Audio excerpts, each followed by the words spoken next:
desnudo, un tema apasionante y muy interesante. Bienvenido. Muchas gracias. ¿Cómo te presentamos? ¿Cómo preferís? ¿Escritor? ¿Psicólogo? Escritor. Sí. Y ahí, sobre todo, si vamos a hablar de la palabra, con más razón. Escritor. Con más razón, sí. Bueno. La palabra, porque la palabra, digamos, nos parece común y natural hablar, Sí. ¿no?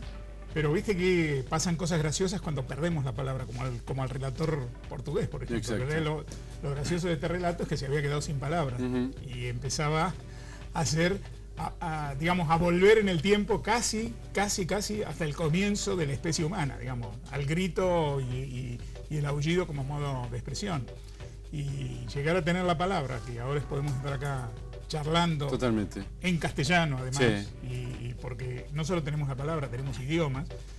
Es algo que nos ha llevado mucho a la especie humana, porque no había árboles de palabras donde ir a comerlas y empezar a hablar. Fue la construcción de un lenguaje, de puentes, de un modo de encuentro, de un modo de expresar sentimientos, emociones. Y la verdad que a veces la cuidamos poco. Sí, está bueno que esté naturalizado, obviamente, pero está bueno también volver sobre nuestros pasos y decir, bueno, ¿de dónde viene? ¿Qué significado tiene cada palabra? Y hay un punto de vista muy interesante que le das, que me gusta siempre destacar, y es que muchos piensan, comunico si hablo, y la verdad que se empieza por escuchar, ¿no? Es una parte importante. Sí. Esto que vos decís es fundamental y me alegro de que lo hayas puntualizado, porque una parte fundamental del uso de la palabra no es solamente emitirla o emitir el sonido, es recibirla, ¿sí? Porque no es solo hablar, sino si del otro lado no hay alguien que escuche, no que oiga, porque las orejas no tienen párpados. No, ¿sí? No. Entonces los sonidos entran, pero esto no quiere decir que escuchamos. Es decir, la escucha es una actividad que requiere conciencia, que requiere una intención, que requiere respeto, que requiere hospitalidad hacia la palabra del otro. Y la verdad que la palabra cierra su circuito cuando es emitida de un lado, escuchada del otro y de vuelta para ser escuchada nuevamente, pero desde el lado donde se le emitió. Eso es un diálogo. Si no, lo que tenemos son monólogos paralelos. A veces tenemos demasiados monólogos paralelos, digamos, que no es para eso que hemos ido creando la palabra.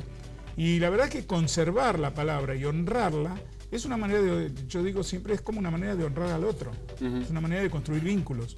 En realidad para esto ha nacido la palabra, porque los seres humanos somos los únicos bichos que hablamos. Sí. Los gatos maullan, los perros ladran, los osos rugen, los leones rugen también, pero digamos, el gato holandés y el gato argentino maullan igual, digamos, no han creado idiomas, dialectos, reglas que no son caprichosas, sino que tienen que ver también con un poco como las reglas de tránsito tampoco son caprichosas y tienen una razón de ser, permitir una circulación fluida, permitir llegar, en este caso llegar con la palabra, así como los semáforos te permiten llegar con un vehículo. Y sobre todo esto vamos teniendo poca conciencia. En la medida que no tenemos conciencia, la vamos también maltratando a la palabra y nos vamos quedando sin palabras. Yo creo que estamos... Hay a veces frases de 10 palabras donde usamos muletillas que lo repetimos 6, 7, 8 veces, sin enriquecer el vocabulario. Sí, y cuando usas una palabra poco común, el otro te mira. El otro te mira, ¿no? Sí, a veces te carga. Sí, a veces te carga también. Que es una manera de defensa contra algo que él no conoce, digamos. Ahora, ¿cómo se enriquece el vocabulario? El vocabulario se enriquece yendo a las fuentes donde están las palabras. Leyendo, escuchando.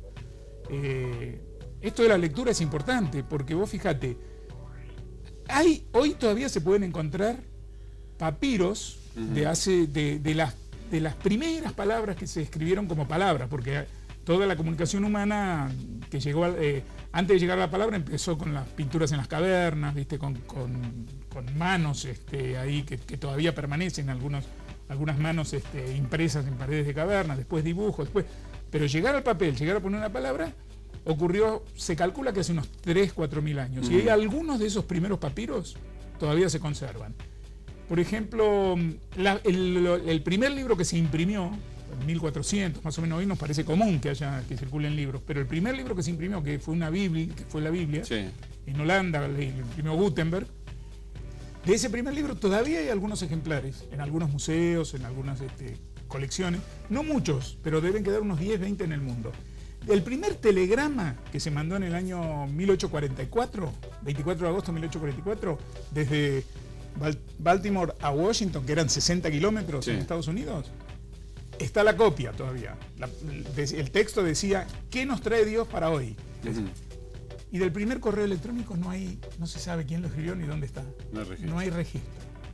De cartas que a lo mejor mandaron nuestros abuelos, nuestros bisabuelos, carta de amor que le mandó nuestro bisabuelo, nuestra bisabuela. Capaz que los historiadores trabajan sobre cartas. Trabajan sobre esto. Los mails de amor no están en ningún lado, si es que hay un mail de amor. Entonces, hay tecnologías nuevas que nos ayudan a conectarnos, pero no siempre nos ayudan a comunicarnos.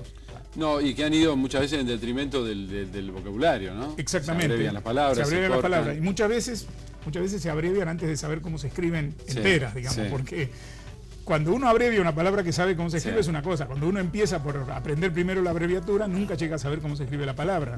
Y algún día, si la ve por ahí, no sabe qué es.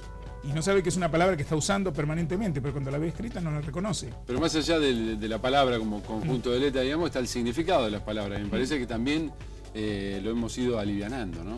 Mira, con las palabras expresan los pensamientos, expresan sentimientos, expresan emociones. Cuando uno dice me quedé sin palabras, en realidad está diciendo de alguna manera me quedé sin pensamientos.